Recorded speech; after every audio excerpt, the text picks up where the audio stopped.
So welcome everybody. My name is Nick Kremp. I'm the conservation agent here. It is January 9th, 2024 at 6:03 p.m. 6:02 p.m. excuse me. And before we get started, I just want to remind everyone, if you have any devices on you, please put them on silent so we don't get any interruptions through the course of the meeting. And I will go ahead and steal this pen and take a roll call of the commissioners present. Nick Venti. Here. Mike Seekey. Here. Bob Seacard. Here. Rich Gullick. Here. Chuck Raymond. Here. Okay, and absent are Jim Chambers and Stephanie Quinlan, but we are expecting Jim to show up eventually here. But with 5, we've got a quorum, so we can go ahead and start, and I will kick it off to our chair, Chuck Raymond. Thank you, Nicholas. Appreciate it. I hope everybody drove safely on the way here. Good luck getting home. I normally open up an agenda item for anybody in the public who wants to has something they want to get off their chest other than what's on the agenda. But since you folks are all here to present, I will forego that agenda item. I'll be right back. You go ahead. Good, okay. Under new hearings, I'll go ahead and read it into the record. Take my glasses off. Pursuant to Mass General Laws, Chapter 131, Section 40, the Massachusetts Wetlands Protection Act, the Leominster Conservation Commission will hold a public hearing on a notice of intent for the construction of an industrial building in a wetland buffer zone, address 21 Jungle Road, map and parcel 301-1, DEP number 199-1189. Christopher, introduce yourself for the record, please, sir. Sir, for the record, Chris Anderson with Hannigan Engineering. Yep. There's Jim. Jim, we're just getting started. Good to see you. You want to wait for Nick? No, him and I talked about this already. Oh, there he is anyway, okay. Again, Chris Anderson with Hannigan Engineering from Capital Group Properties LLC. Here before you tonight to construct a 67,500 square foot industrial building at 21 Jungle Road. Just to orientate ourselves here, we have Jungle Road that runs along the bottom of the page, with Old Mill Road right along the side, and there's the Walmart property just off the page over here.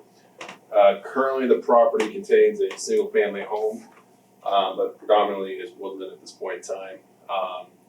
The jurisdictional areas of the Wetland Act are limited to a bordering vegetated wetland that are located to the east of the property on the abutting parcel of land, which is owned by National Grid, if you will. So there is the corresponding buffer zones associated with that. As I said before, it's the intent to construct an industrial building. We're going to provide 3 means of egress onto the property. There will be a single entrance along Jungle Road, which will be utilized for truck traffic in and out of the site. And there will be 2 openings along Old Mill Road, one being closer to the intersection with Jungle Road. That'll be used for primarily just emergency vehicle access, and a second one which will be utilized as the primary entry point for pedestrian vehicles, employees, visitors of the sort. We did this just in order to segregate and shuttle traffic in the site. Relative to the Wetlands Protection Act and jurisdiction of the Commission, there is going to be the proposed work for the construction of the employee entrance, as well as the parking lot for the employees themselves.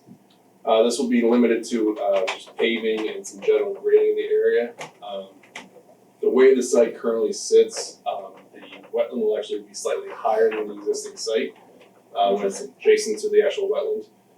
We're proposing to put a cut slope in order to gain access to the site and utilize a series of subdrains along the perimeter of the park to mitigate any groundwater intrusions. There would be a retaining wall along the outer periphery of the site in order to help compensate for some of that cut slope that goes further to the south of the property. After everything is said and done, we're intending to loam and seed the site for stabilization, and we're going to be planting several deciduous trees that are native to the area within the buffer zone in conjunction with the landscaping requirements of the zoning ordinance. I would note that the topography of the site and the underlying soils are quite unique, where as we go towards the southern portion of the site, which is the natural high point of the property, there's approximately about 4 to 3 feet of sandy material underlaid with your typical New England till. Did you say 43? As in 4.234 feet. Oh, okay, sorry. On this portion, and as we venture closer to the intersection of Jungle Road, that depth naturally increases to the point where once we get into the infiltration basin that's gonna be constructed as a part of the overall stormwater management system, we're in excess of 12 to 15 feet of sand. So it drops off quite drastically. What that does is it also impacts how the wetland forms itself. So the wetland flows from a southerly direction towards a northerly direction towards Old Mill Road, at which point it dissipates and disappears. It goes, pretty much all indicators disappear, it effectively goes away, for lack of a better term. So it's a unique hydrology, and Chuck Karen with Karen Environmental did the delineation, the report was provided, documenting the chroma and the investigations we did throughout the site to confirm that. Relative to stormwater discharges from the site, all runoff is being captured by our system and being directed away from the wetland itself. So we're maintaining the natural hydrology of the wetland, because the wetland actually drains into our property. And it's all being directed through a series of subsurface systems, being one primary underground storage system in the truck lot area, which will then discharge to an infiltration basin at the intersection of Jungle Road and Old Mill. We've been working with DPW in order to gain control and other aspects of the stormwater design. As some viewers might be aware, there is a significant flooding issue that occurs in Jungle Road in this area during large storm events, primarily due to the fact that the current stormwater system has been created obsolete by inverted filling of other areas that the drains go to. So by providing this new stormwater system, we're capturing a significant portion of the roadway drainage and other areas, infiltrating it back into the ground and providing a formal drainage system to discharge the water off the site. So we're providing a general improvement to the public relative to the safety perspective for constructing this system. With that being said, if there's any questions from the commission, I'll be more happy to answer them. I have just a couple questions first. So did you say that the wetland is higher than the site? Correct. Okay, like ish, how much? So the slope is naturally flat as it comes through and we're cutting into it. Yeah. So at its highest point, it's gonna be about 6 feet within the 50-foot buffer, and as you go further south, if you will, and away from the wetland, that depth increases to about 15 feet. Okay, all right. So you're saying that the groundwater seems to, the groundwater in the wetland seems to just dissipate, doesn't flow off anywhere in a stream? In large storm events, it does discharge or flow through the property and into a low point over here before flooding into Jungle Road. Okay. We've done the testing and wetland review in order to ensure that that is definitely not a wetland, and there's no indicators that show us that. Okay. So I'm curious. I'm trying to work it out in my head. So if it seems to dissipate and goes into the ground, sandy soil just in the ground and just stores itself in the ground more or less and trickles out, underground as best I can. I'm trying to envision the impact of what putting a large industrial site and all the digging and everything that goes along with it would do to that, due to the integrity of the wetland is what I'm saying. So a lot of the wetland cutting with like the 50-foot buffer zone is only about 6 feet, so we're just getting down to about where that natural till material starts to form. Yeah. It's still receiving all its original runoff from off-site, so the hydrology contributing to the wetland is not being impacted by this development as much.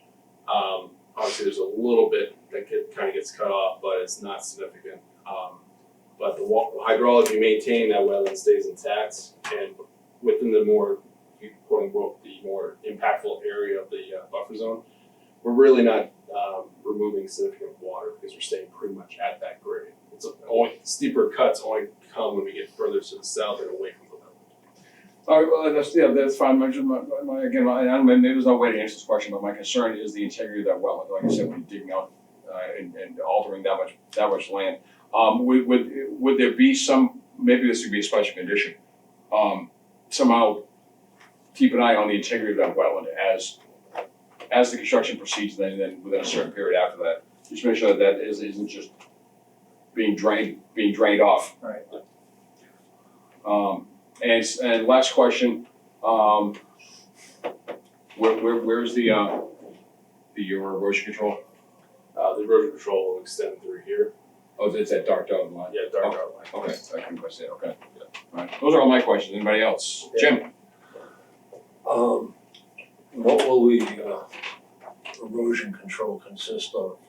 Straw wattle and silt fence. Alright, that's for the construction. Once you do take out that, you're taking 6 feet down? Yep. Is there gonna be water seeping out from that wetland? Are you gonna have a retaining wall there? So there's gonna be a retaining wall when it gets towards the southern portion of the site where there's a more significant cut. Besides that, or that will have its own subdrain system into it to make sure that it doesn't fail long term. And that will discharge over to the existing drainage path that's currently there that we're maintaining. Alright, so you'll take into account the hydraulic pressure along that wall and it will all turn towards that direction. What's the square footage of the building? 67,500 square feet. So it's 1.5 acres or so. Yeah. And what's the intended purpose of the building? It's a speculative building at this point in time. Right. So it's the commission might not be as aware of this, but a lot of these buildings are a build it and they will come mentality. They build these structures and then tenants will fill them on a need by basis. Typically the users of these don't go into a building until they're built, if you will. They won't show any interest. So this building will provide an industrial space, be it manufacturing, warehousing, for this area, which is a very industrial area to begin with. Thank you. I'll set you, Rich? I would think the cutoff wall would somewhat contribute toward draining of the water backed up behind it in the wetland. I assume the water table's near the surface. In this area, yes, but as you come this direction, it fades off drastically. So the anticipated flow of the groundwater in this area comes through this area, comes from the south towards the north, towards Old Mill Road, and then dissipates into the site. So we're outside of that general path that's contributing directly to the wetland itself. And the groundwater in this area sits at around that 4-foot mark, within that 50-foot buffer zone. So we're anticipating the impacts of directly pulling groundwater away from this area, draining that well, minimal at best.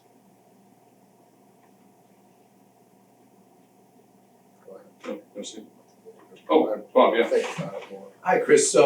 You talked about that you had discussions with the DPW, Leominster DPW, over the retention basin and how it was going to come about. Could you elaborate a little bit about what the discussions were, the difficulties there, or were there any, or? So currently the property is city owned, so we had to go through a purchasing process and guarantee to the city in that portion of the project that this area would be used exclusively for stormwater drainage, and that we would provide some mitigation of the impacts of the existing public ways in order to mitigate these flows. Historically, there was always an intent to build it, but money's always failed to get put into this project. What we're doing is we're pretty much taking that over, purchasing the land, owning the infiltration basin, and constructing the infrastructure to accommodate our site as well as the municipal infrastructure. Okay, yeah, I've walked the site before we had the snowstorm too and looked at what was there and have been historically in the area when that flooding was taking place too. Across the roadway and stuff like that, but I as long as they engineer it correctly, I don't see any issues with it. Yeah, we designed that basin to take our site, portions of the upgrading property, effectively the wetland area that drains into our property into account, as well as the street drainage that's being fed into it. So this basin has been pretty much designed to accommodate any anticipated flows from this area. And there's power lines on the western side of that, the top portion. Yes, this is National Grid property. The power lines are a couple hundred feet uphill from this. Couple hundred feet, okay. Yeah, cause I couldn't see much wet in there, maybe down middle of the building and lower lands that look like it, but there wasn't really anything that was that wet there Yeah. at all. It's very minimal at best. When it rains, it does flood. There is the documented water, and then it quickly dissipates. Was that area part of the big gravel pit that? This area, no, this is pretty much virgin. if you will. Across the street. Yeah, that property that you're referencing is to the south of the city. Well, and where the Walmart is too, they had the big dunes of sand. Yeah. I think a lot of the water came from the slope of the road next to it, to the north end side, because that grade there was probably, I don't know, 3-4%, and everything just came down that road, that whole distance. Correct, yeah, there's a lot of water coming off of Old Mill that Yeah. drains into this general direction. So is this development gonna make it worse or better, the Better. putting on jump? So that infiltration basin can accommodate the 100-year storm event without discharge. So it's a very significant basin, if you will. Nick, I saw you had a question, one quick thing, you said it was city, what was city owned, just where the basin is or the whole thing? So the whole thing, so Okay. Yeah, Chris, could you go into, I was gonna ask about that anyway, could you kinda explain the situation with that Actually, before there? before we get to, Nick, you had a question, I thought this was Yeah, a simple maybe- answer. Building on that last point by Bob, Sure. what can you put this site into the context of the shallow groundwater aquifer? I mean, where does that go? Does that go to the south? I mean, there's a pile of sand here, and it's connected to an expanse of sandy material in that vicinity. yeah, so I'm not really 100% familiar with that aquifer system. Yeah. We never saw groundwater when we got down to this area, actually, it was just pure beach sand as far as you can dig. Right. So how that impacts the aquifer you're referencing, I couldn't give you a 100% answer. I can tell you that we are providing treatment of oils and TSS within our development itself before it discharges into this, so we're providing a clean water source. And it also provides compliance with the local ordinance relative to TSS, the 90 TSS removal and all the other stuff like that. And I guess associated with that, what's the current vegetation of the site? I mean, is this like a pine barren or? It's more pine down in this portion of the site, and it's a mixture of deciduous and pine. Standard. It's- there's- Oak, maple, beech, pine. Yeah, it's Yeah, right. it's a So the sand deposit isn't so thick there that it's effectively a pine barren. It's Yeah. it's looks a lot like the vegetation to the west, I suppose. A lot of red maple, stuff like that. It's not a special habitat. Right. No, typical secondary. You all set, Nick? Okay. So the city owns stuff. So, a little backstory, there used to be an old jungle road, that extended further this way, but what it did was it connected, it did some weird stuff for lack of a better term. Back in 1958, they put the right-of-way road that, for jungle road that came all the way through here, and put all the infrastructure and stuff like that for that development back then. Fast forward, to I believe it was the 80s, the city came in and realigned Jungle Road. So Jungle Road now goes in this general direction towards Route 117 and the Walmart intersection and all that fun stuff. So currently there is an existing right of way on the property that bisects our primary property from the property that we're being purchased. When they created the two right of ways, a natural triangle formed with Old Mill Road and the two old right of ways. Mm. So our client petitioned to purchase the property in order to construct the stormwater management features. Purchase which, the triangle? The triangle, Okay. yes. So there is an existing right of way between our site and the road. We're just doing simple utility connections that you can do in any other roadway system. But we have a purchase and sale agreement pending municipal approvals to purchase this property in order to construct this infiltration basin purely for the purposes of accommodating stormwater runoff from the area.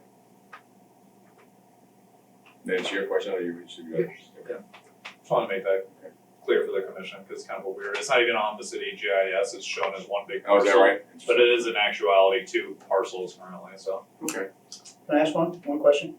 Can there be any, if there's a deviation in what the intended use is for that property, do you have to come back with a new plan for that? Let me tell you why I'm asking. the Capital Group is building a lot around here and over in Lancaster, had a similar situation where a warehouse turned into a giant car park where they were going to bring in cars to be transported other places. And that would be my concern, is if it all of a sudden changed from a warehouse to a big car park, then there's a whole different set of, I would think, requirements to be able to capture all the oils and other material. Would you have to come back and present that? So, that brings an interesting point. So, relative to permitting for use, it's our intent to use this as a warehouse manufacturing style use.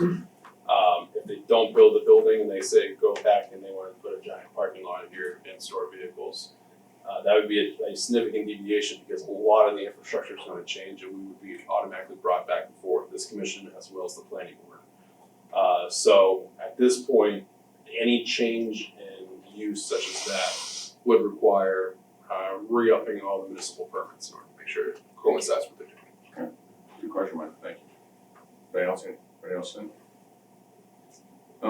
Sir, can I ask what, and sir, in back, are you here for a particular hearing or? ZBA? This isn't the ZBA, this is the Conservation Commission. Okay.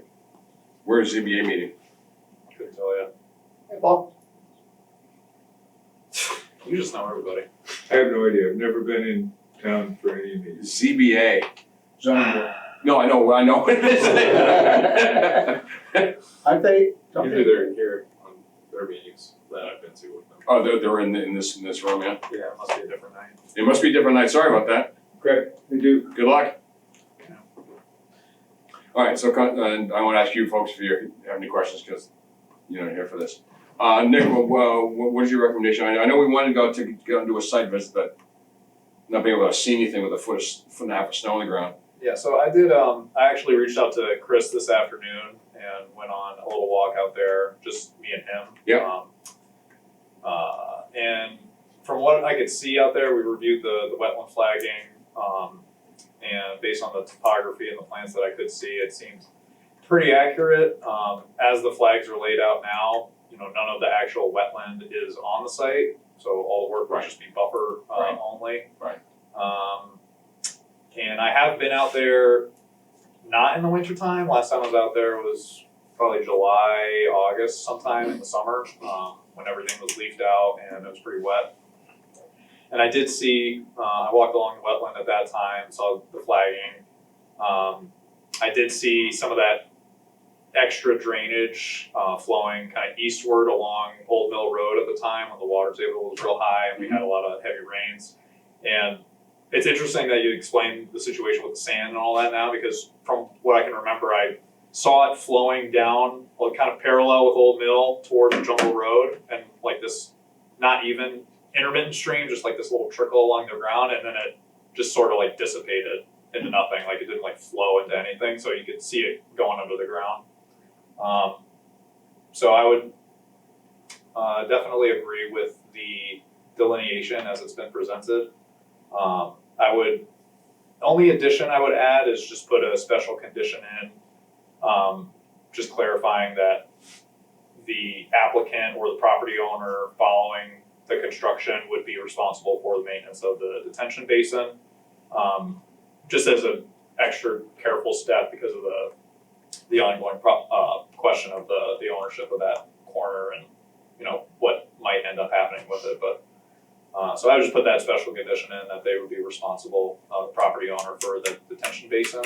But other than that, I would recommend that if everyone's comfortable with the delineation and can trust my visit from today and from several months ago, then I would recommend that we approve the order of conditions as presented.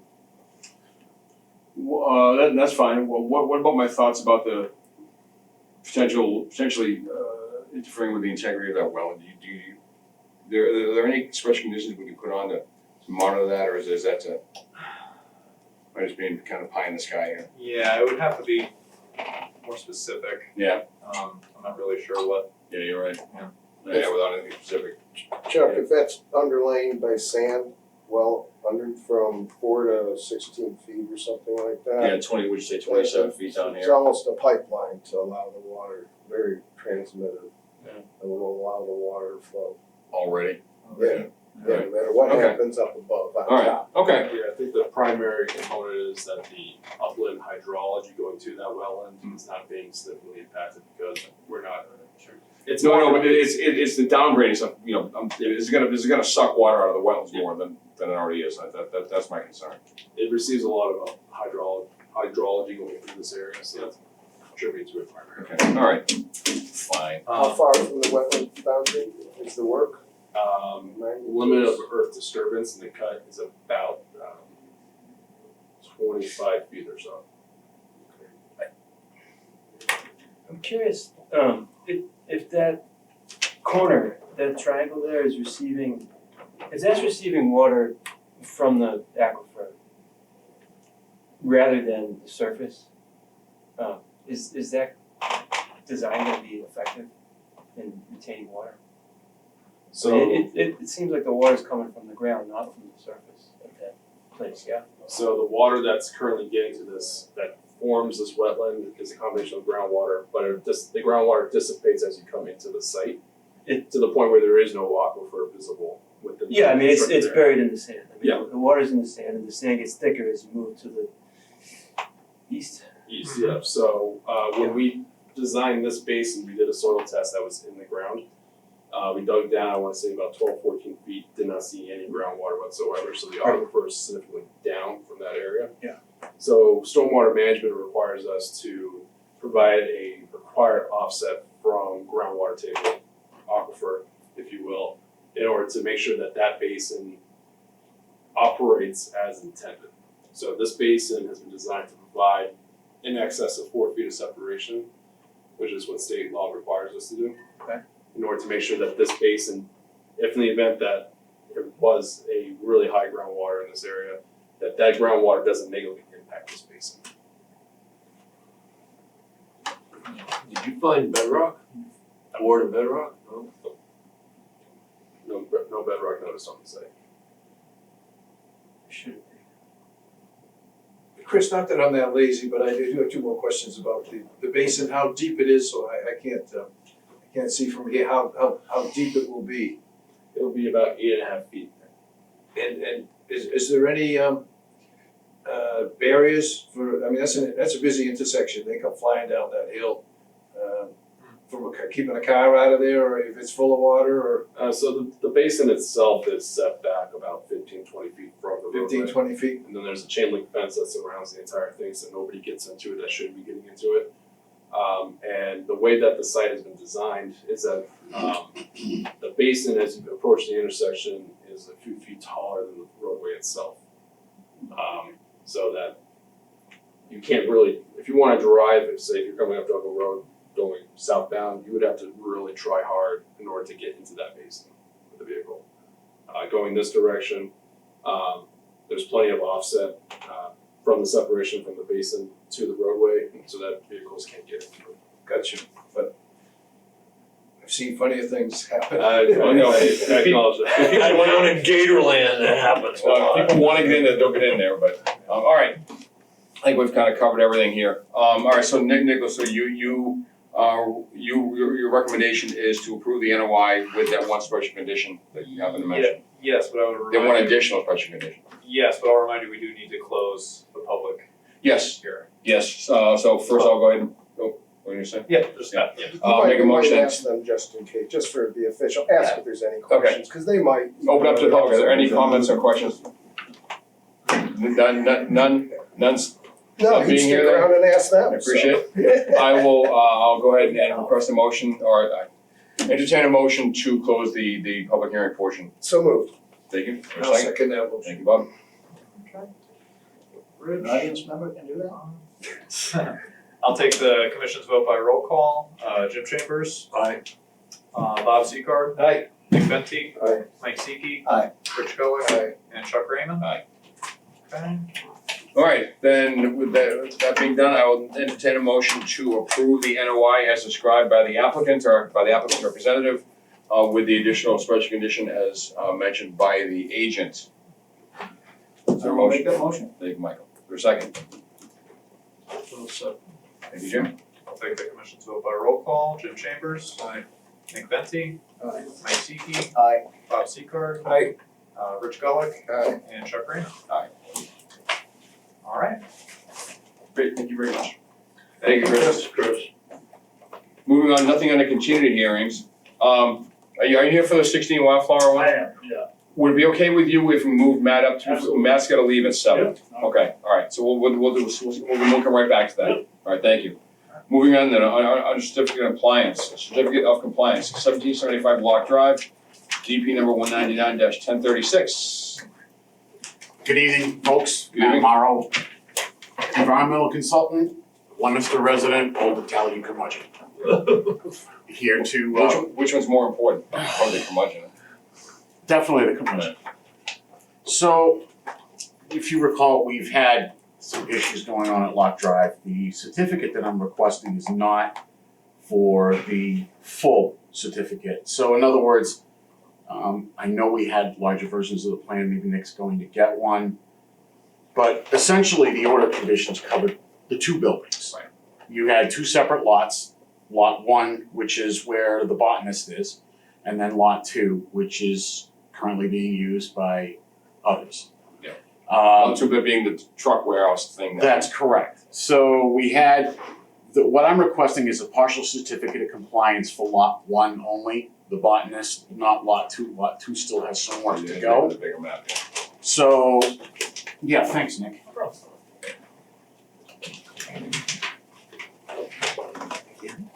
I'm impressed with your filing system, I'm able to find that quick. Only I had it at the start of the meeting.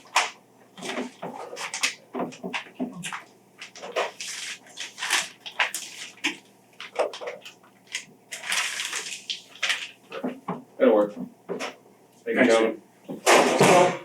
Oh, I'm sorry, I'm destroying the place. Alright, so we had an area here that was altered, that had restoration work that you guys had approved under an enforcement order.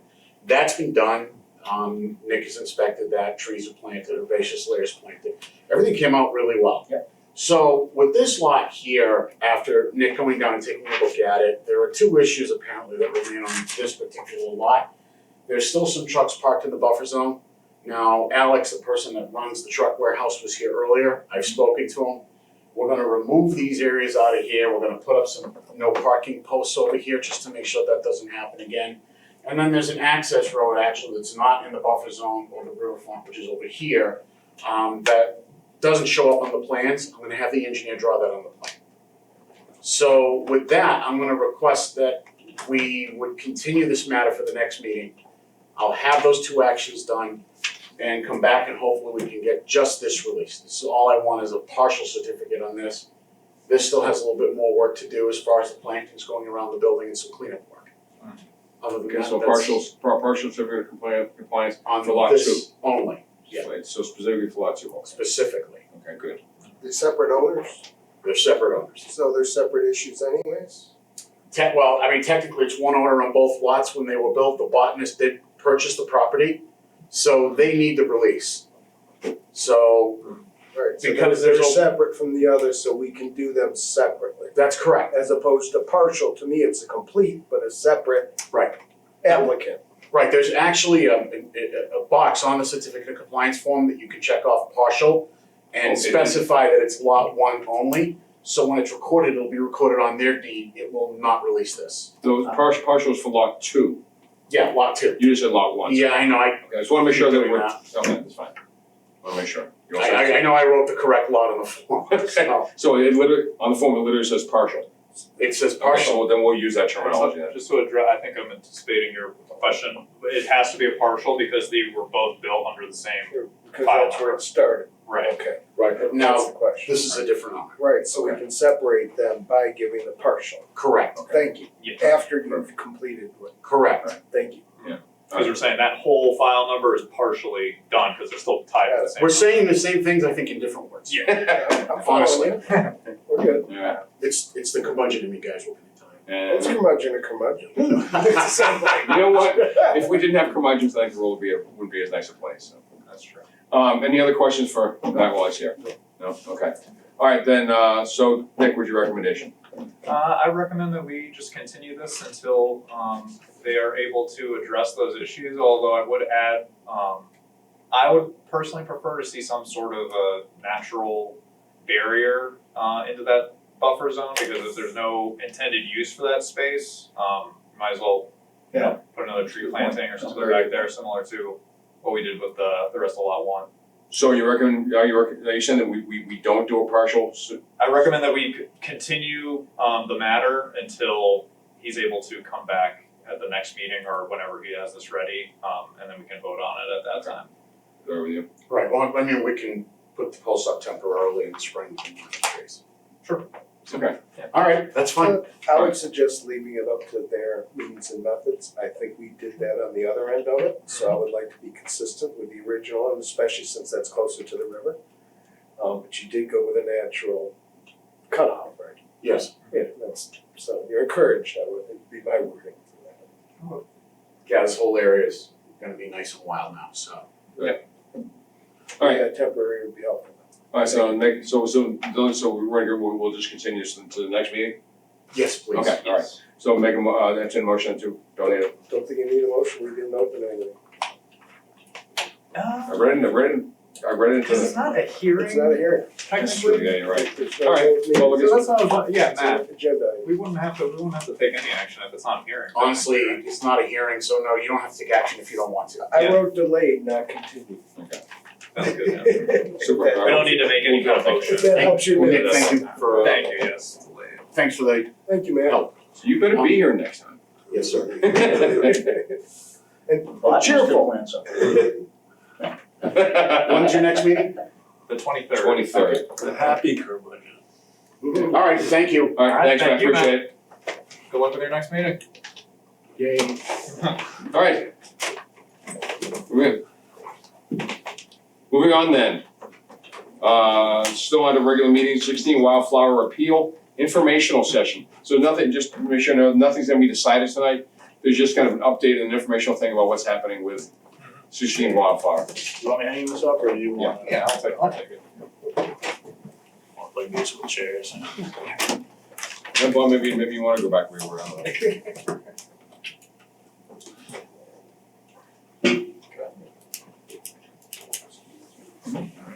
If you can talk there, I can. That's fine. Alright. So, this plan looks probably familiar to a lot of you. So I'm John Plifka, McCarty Engineering. Can you say your last name again, please? It's Plifka, Plifka. So, this project was presented in front of the board in August of 2022. The project actually was denied, so this is we're going through the appeal process through DEP for a superseded order of conditions. May I interrupt you very quickly? Yes. So for those who weren't on the commission, when they came, their initial proposal was for these two houses. We approved that one, which is, it's already built now, right? Correct. Or just about done, or. Yeah, it was. So this is for the one that we denied this one, for a variety of reasons, one that we don't need to get to now, so it was, they appealed, so that's where we are now. Yeah, So, and there were other houses that were built as part of this. Yeah, Correct. they had no wetlands Out involved, of so, our yeah. jurisdiction. Appreciate Right, that, yeah. better backstory. Yeah. But, so since the denial, we, going through the appeal process, we had a DEP site walk with some members of the commission. They asked for some soil testing, which we provided, and through a correspondence through DEP, they recommended that we move the rain garden that we were proposing, so we're moving it 30 feet. You say move or remove? Move. Move, okay. Yes, than what we previously had proposed. Yeah. So we moved it 30 feet closer to the house. Okay. So that in turn reduced our impact of clearing and grading. As you can see, sorry, I should probably just get up with that top corner. So we Don't get comfortable, Bob. yeah, no, we originally had the rain garden up in here, Yeah. so we had moved it this 30 feet to where it sits now. So we are increasing our distance from the resource area about 16 feet here, 12 feet here, also saving about 1,100 square feet of wooded area that we were previously proposing to remove. And in addition to the relocation of the rain garden, we're also proposing proposing a Keystone diaphragm to add some pretreatment. So the house hasn't moved just because we're kind of stuck with the zoning setbacks. Yeah. It's design constraints. Can you please show the commissioners where the 100-foot boundary is from the Yeah, wetland yeah. versus where what the Absolutely. So building, it's this dark line right here. and going that way? Going that way. Right, the Yeah. wetlands back in there. So one of the main reasons we took into consideration when we denied this lot was that virtually the entire lot is in the buffer zone. And a lot more discussion around that, but that was basically it. So that's about all I have, so I'd be happy to answer any questions that you might have. Do you know where DEP is on their decision process? So Because it's not up to us, there's no decision for us to Right. make. Correct. correct, Yep. It's off they of our had, hands, it was nice of you to come by and Right. tell us about so they had asked us, we had submitted plans to them, I think it was earlier last month, just after we did the soil testing, they asked us, since there was changes to the plans, to get on the next Leominster conservation meeting and just to present those changes. Okay. So I don't know if they can make any decisions until that's happened. I know Kim Roth had asked just the minutes to be forwarded to her from this meeting, just to see that we did present these changes. Okay, alright. So yeah, so like Rich said, since we denied it, it's under appeals, now it's up to the DEP, so it's out of our hands, but we appreciate you coming in. Anybody have any questions for him while he's here? Could you repeat you moved the rain garden back, and then what was the thing about the drain? So the Keystone diaphragm, it's just the left of the proposed driveway, just the water running off that driveway, since it is kind of sloped backwards this way. It's just gonna hit the Keystone diaphragm as pre-treatment before it enters the rain garden. Keep it out of the street. Correct, and just that pre-treatment, Right. So it's not just. Yeah, the neighbors were, including Stephanie before she was on the Conservation Commission, were concerned about runoff hitting the street and impacting other properties, because some of the properties right across the street and down the street, so they were concerned about flooding. very wet there. Yeah, correct. Sorry, there's no decision, our decision right. doesn't change. Yeah, no, this is just, No, appreciate it. just a official part of the process. Yep. Okay. I got no more Check that box. Alright. Yeah. Thank you very much. Thanks for coming in, Joe. Thank you, appreciate it very much. Okay. Bob, I think you can sit where you're supposed to sit. Yeah, I don't have anyone. Alright, moving on then, back under certificate of compliance, 883 Pleasant Street, DP number 199-1142.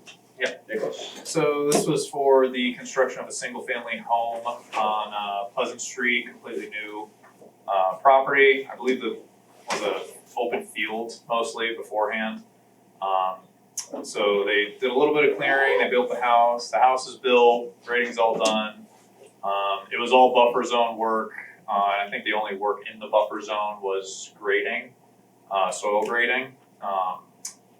So I stopped by there today and visited, however, I realized I've never seen the property, I've seen it going up and through the process, but I haven't seen the property with grass seeded in and planted, so that's the only thing I wasn't able to confirm yet. So I would just ask that we continue this or delay this until the next meeting, or until such a time that the snow melts and I can see where the grass is growing and it makes sense. Yeah. Maybe tomorrow. Maybe, exactly, yeah. Yeah, well, there'll be another flood out there, so Yeah. might be the best day. Yeah. Yeah, okay, no, that makes perfect sense. So that's it. Okay, I appreciate it. Hold off on it. Okay. Alright, bless you. Moving on nothing under emergency certification, correct? Nope. Okay. Under communications, FEMA/MEMA update. Right, so In there. I'm just putting this in every time, just in case we get some last minute news. I haven't heard any updates. As of today, I went down to the mayor's office and just double checked in case they had heard something. But the last thing that had occurred was, I believe it was December 11th. The city had sent all of their information, the final package, to MEMA at the state. And the governor's office, and that the governor's office had sent that over to the president on December 15th, I think was the deadline for the governor to send that along. So that was the last update. Okay. Nothing new. Yeah, not surprising that we haven't heard anything, but that was the last Yeah, right. update. Okay, So, all right, good, thank you. Yeah. Moving on, school sewer reroute, MISA update. so kind of the same deal with that. No new updates as of now. If you might recall, and if you weren't here, I'll just briefly say that the DPW needs to hire a wildlife biologist to draft a endangered species protection plan for that area because it is in a priority habitat for wood turtle. So they need to draft a plan, wood turtle protection plan, to just show that the work that they're doing out there isn't going to impact wood turtle or result in a take of wood turtle, which would be like any destruction of nests or actual turtles themselves or eggs or anything like that. So Mitigation measures to avoid that, basically, right? yeah, and that's all connected to the sewer reroute because the sewer pipe is eroded away underneath Fallbrook. So Okay. And not having construction during the breeding season when yeah, Avoid that would all. mitigation measures, right? Yeah, that's where the specifics of those plans come in. Okay. Good, thank you, Nick, appreciate it. All right, last Can one. I just ask one question on that? I mean, it seems pretty, I guess I understand, you know me, I'm all about the animals. But it seems that the school sewer system should be an expedited emergency type of certification, shouldn't it? I mean, it's above ground, it's been exposed. Have you, I haven't seen, have you seen it? Yeah. I haven't, okay, I haven't And, seen you know, it. it's not like it's, you know, hanging up, but it's exposed. You would think that would be an emergency certification. As much as I love the wood turtles, I mean, Yeah. a lot of raw sewage from school going into that area, which is so close to Lake Samoset Right. and Fall Brook and the Nashua River, seems that would somehow take a priority. Well, they could have done that, but they didn't, so. Yeah, MISA. Well, that was they can't do that because it's in priority habitat Oh, for is that what it endangered is? Oh, species. all right. They need to draft some sort of plan. Okay. MISA is aware of all that. That there's a need to reroute the sewer line there. That might change if something were to actually occur with that. That would be awful. But up to this point, Like, this is Yeah, this is where it's that's at. gonna have an effect on the old wood turtles. Yeah. Yes, it would. All right, Who has responsibility to move this now at this point? Well, move the sewer? no, move the Project. project. I mean, Oh. find a turtle expert and get this done. It's DPW is in the process of searching for a biologist to do that. I'm not sure if they've secured someone at this point. I know that they were in a search for it, and I haven't been able to talk to John Roseberry, who's kind of the main guy handling that right now. But I can provide an update this week once I do talk to them. Well, we're not leaking at the seams, are we? Or, I mean, it's not. No, It's and I'm not- sure DPW is keeping an eye on that situation. They're anxious to get working on it. There's just I would call it urgent as opposed to perhaps. That sounds better, but, Yeah. Okay, I'm just trying to Emergency's get got an a idea. hole in it, leaking. Or, totally ready to fall, but clearly urgent. And it's definitely a serious situation. with Seriously. respect to the emergency certification, did that only apply to the September 11th flooding? Or, I mean, this wasn't related to that, was it? So I believe the erosion to the pipes at least partially came after the flood. I don't know how bad it was out there before, but talking to some of the folks at DPW who had been out there, they did an inspection not too long before that, and they hadn't noticed anything wrong. And then it was shortly after the September flooding, they were out there again, and the pipe was really exposed. So I think there were some big changes that happened following that. So it was. And we were pursuing, granting that work under an emergency certification through this, but we don't have the authority to do that in endangered species habitat. Yeah. So. Okay. All right, thank you, Nick. Next one, Oak Hill Solar Fitchburg project. Yeah, so that is the proposed solar project off of Shea Street in Fitchburg. That's been getting a lot of press the last few months. As of right now, the applicant Oak Hill Solar has submitted an NOI. They had done this, several months ago. There was a notice of intent submitted to Fitchburg Conservation Commission. They only have meetings once a month. I think it's the first Wednesday of every month. So their next meeting is going to be February 7th, I think it is. Currently, they had hired a third party review of the delineation submitted from the applicant, and the contractor doing that work, it was LEC Environmental was the company doing the third party review, and their wetland scientists found discrepancies between the applicant's delineation and their own delineation. So Fitchburg is still waiting on a final report coming out of that peer review to detail some of those discrepancies, and hopefully they're able to, make those corrections and come to an agreement on that. But right now, that's where it stands, is they're waiting to hear back on that report, and they're not gonna be meeting again until at least February 7th, so. Okay. Could you state that again, the discrepancies between who? So LEC Environmental is LEC is the environmental Contractor? consultant, that's doing the third party review, and they found some discrepancies between their delineation in the review and the original delineation submitted by the applicant. Who did the original delineation, If you don't, that's okay, I'm just curious. Yeah, offhand I don't Don't know. worry about it, okay. Another environmental consulting company. Yes. Yeah.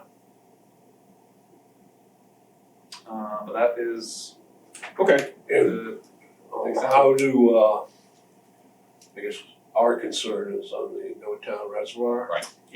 because that area drains into Shea Brook, which feeds into the No Town Reservoir, so all that whole neighborhood and that hillside that's proposed for the solar farm is all within a watershed. So do we communicate any concerns through you to Fitchburg, or how is this? So I spoke with my circuit rider at Mass DEP this morning, or this afternoon, excuse me, and we talked a little bit about the possibilities moving forward with this scenario. So in the scenario that Fitchburg Conservation approves the NOI for this solar project, abutters and various parties can appeal that. We don't abut them at all as a city. Leominster has no abutting properties to it, but we do, there is room for an appeal for, I believe, I can't remember the exact verbiage, but like affected parties. So if if Leominster can show that there are effects following this, then we can appeal that potentially under that clause, so. Isn't there a clause where a certain number of citizens can appeal? I think it's 10 or 10? more. I thought it was 10 or more. But So that's pretty I think simple. that would have to be Fitchburg. Fitchburg citizens. So within their Right. jurisdiction. But if the city of Leominster can show that we're like an affected Or if party, you're immediately next. then that's a path that we could potentially directly involve ourselves with. If that troubles us at all. Yeah. This development. Right. I wouldn't assume it does. Where is the boundary line there? Is it Route 2 or where's Leominster Fitchburg boundary? More or less, yeah, I think it's Route 2. Okay. Shea Brook flows underneath Route 2, and then a little bit more before it goes into No Town. Okay, good, thanks Nick. Keep us posted. Absolutely. All right, moving on, under commission policy, say it kept discount because of this past snowstorm, but the commission's winter delineation review policy. Yeah, so I wasn't aware of this myself, really. Thanks for bringing it up, Rich, I Yeah. honestly, I'd forgotten about it, so I appreciate you bringing it up. Yeah. This was implemented, pushed by the previous agent, implemented 1 month, maybe 2, before previous agent put in a resignation. Mm. Just FYI, Yeah. timing. Yeah. So I have no issues with this policy. I mainly just wanted to bring it up just to mention it and just reiterate that this is a policy that we have. So if we ever don't feel comfortable with reviewing delineations in the wintertime due to snow or whatever other reason, we do have a little bit of leeway in that. And I did double check with Mia, the circuit rider from Mass DEP, in my conversation this afternoon on this, and she said that this, or the part of the policy that says if the applicant doesn't agree with this policy, then the commission can close and come to a decision right then, and we do have the room to deny that for lack of information. And that is backed up in the official, like the bordering vegetated wetlands handbook, like given out by the state, so there is precedent for that. I was just a little concerned about that, it was like the heaviest part of it, but we do have the authority to do Okay, that. all right. But the gist of it is somebody would need to petition us to have it separately, right? To have a delineation done between December and March, right? I would say that. The wording of it. It's not like we just go on business as normal. It kind of shut down during the winter to a degree, and then everything is an exception Well, that needs to be, otherwise the policy had no meaning. it says, wetland resource area delineation shall be typically weather dependent, field reviewed between April 1st and December 1st within a given calendar year. It goes on to say, no wetland boundary review shall occur outside this review season other than by exception granted by the approving authority as specified below. I'll just The approving authority being us. the approving authority being us, I'll just read this specifically. Exception may be granted by the conservation agents or Leominster Conservation Commission at their sole discretion. So if there's something, if somebody comes to us in January, for example, and there's no snow on the ground. Yeah. Then we can go ahead and. As long as somebody says yes. And we should. and We would. And I just want to double check this, Yes, yeah. my reading of this, to make sure it agrees with everyone else's. Exception may be granted by the agent or the commission. I read that as I'm able to go out and review things, and if you guys are willing to accept my review and my interpretation of it, then we can go on. I don't need to like get permission from everyone before doing that. As the commissioner who opposed this policy, I believe I pushed to have that in there so that we can move progress through. Oh, good, that's a nice Easier. little, that's a good little bit. Or at least supported that part. Yes. I mean, this has been a while, Yeah. so almost 2 years since this came up. Yeah, I don't recall us being voting at all last year, so, Yeah. all right. But I just remember because I got outvoted 5 to 1. Correct. Yeah. No, I appreciate you bringing it up this past week, because that was good. Yeah. All right. So, that's Anybody about have that. anybody have any questions about this? Nope. Policy? Okay. All right, good. So it's harmless, but it's there. Correct, yeah. It allows us an out. All right. Wetland Protection Act violation notice and follow-up. So yeah, inspired by Rich's, pointing this out, that we do have this written official policy that's been adopted by the commission, I think it would be prudent of us to adopt an official policy for violation follow-ups. Because as it is right now, like in the situation that I'm out or I get a report from somebody that somebody is doing something without permits, I typically follow up with them. I'll at least verbally tell them and usually follow up with a written notice violation or violation notice. And then there's just kind of like a very loose expectation that, if you're gonna follow up with a notice of intent for an after the fact of such and such and all that, but there's no real strict timeline, so I just wanted to at least open this up for discussion. If you guys don't have anything specific, that's fine, but I kind of had in mind, like, once something comes to my attention, we should give like a 2-month deadline to file a notice of intent, or at least get it submitted. Just to Why would it be 2 months? Why wouldn't it be 30 days?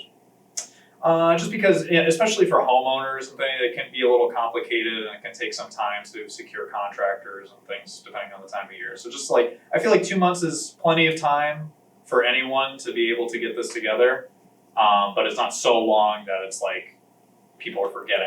And then do you need to get, why would you need contractors? I mean, to put in a notice of intent. you could put in a notice of intent saying, these are the things I'm trying to do, and you don't necessarily need it, why would I go out and They, try they to? might need one to fix what they did bad that he has ordered them to stop. Okay, Right. okay, Yeah, they may need, honestly, I can see us asking them to get a wetland delineation. yeah, So actually, Right. At then least, that there- takes there's some time. one. yeah, there's one. Okay. So I can, so we can keep this discussion going too, but if no one else has much more to add about this, I was gonna suggest like I can draft up just a policy. That's right, that now, was gonna be my suggestion, once you draft something, and then I'll present that. send it around for review, yeah. Yeah. What do we have any guidance presently in terms of like when a violation notice should be issued? Whenever people are found to be in violation. Does it say just that, like It's up to the agent agent's discretion. shall inform violators Of this, and like the specific, like part of the Wetland Protection Act that they're in violation of, maybe something But like that. it doesn't say anything about like what form that should take, when, What form, what you take? what form that response should take from the agent, or how long. Or he would elucidate that to the violator. I know, but there's no Oh, current guidance. there's an official form, right? No, I mean. There's no official policy Yeah, that we have exactly, right now. is it right? That's the thing. It's just vague language around. Well, he's gonna drop out the policy, we can always add things to it. I'm proposing that we develop a policy, Right. basically is what I'm saying here. I would like to suggest that you think about that and then consider not doing it. For the same reason that I didn't like the last policy. And that sometimes we just add things, do we really need it? What are we solving with it? And are we restricting ourselves too much? Cause you may say, well, we've got 2 months, well, what if you want these people to respond in 1 week and these folks can take a lot longer? You know, do we just leave it wide open? What is it we're really solving by adding another policy to the But word? don't- I think you're doing a fine job, Don't forget, but if it's our policy, we can change it. understood. And we can also forget about it. That, true, but